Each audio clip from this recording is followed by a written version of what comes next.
Thanks for coming and checking out another video, everybody. Today we're here with this Explorer ST, but this will work on any Explorer of whatever, 2020, 2019 and above, or whatever it is. The new body style. And we got a Steeda rear tow arm. And we're gonna install this guy step by step, show you how to do it yourself, and just make sure you get in alignment after that. If you like, please hit the thumbs up, share, subscribe, hit me up on Patreon if you want to hook me up with $1 a month. That's only 12 bucks a year. That's like 2 Starbucks coffees.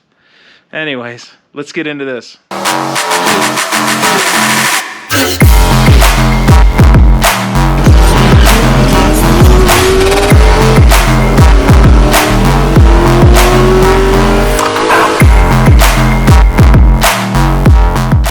Here is the Steeda tow arms.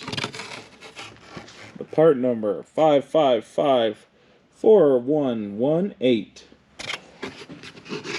Comes with obviously the tow arms, hardware, tow arm.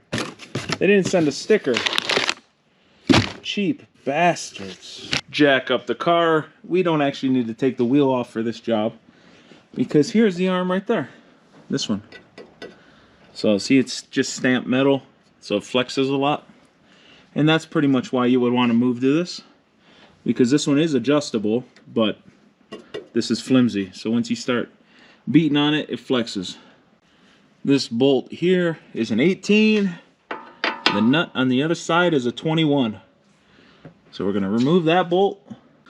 The bolt up here, the adjustable one, is a 21 on this side, and the nut is a 24 millimeters.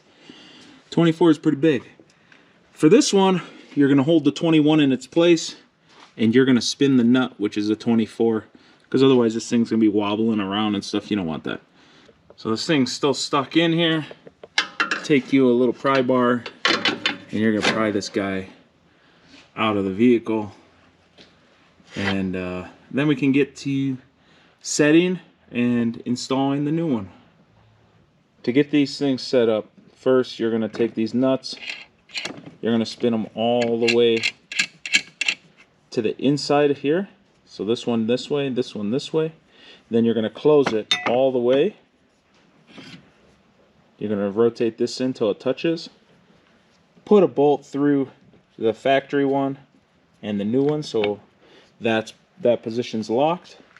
And then you're also going to hold it like this with your fingers while you spin the center section to extend it.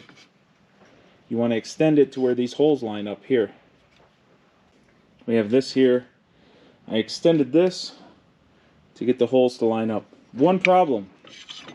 Not quite sure what kind of drug Steeda's on right now.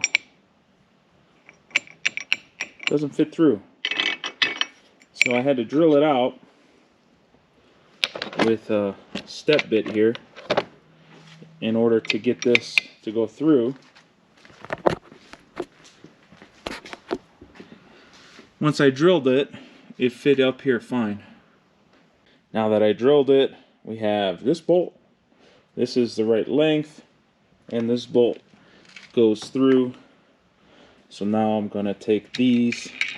I'm just going to snug these up against the edges so that it doesn't spin a whole bunch while I'm trying to install this into the car.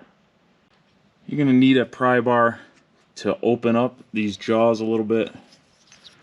Then, once you get it lined up, you slide this through.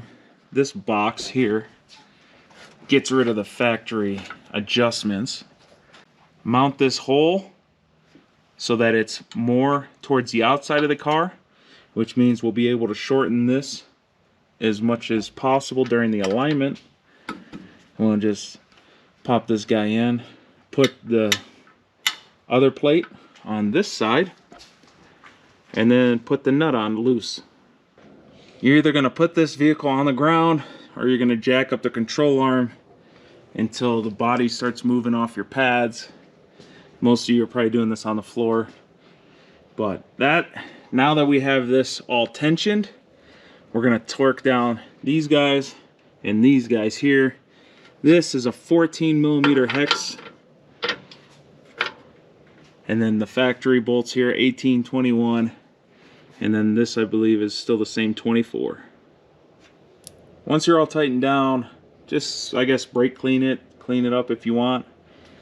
And now it's time to go get an alignment. Thanks for checking out another video. Hopefully this helped you out.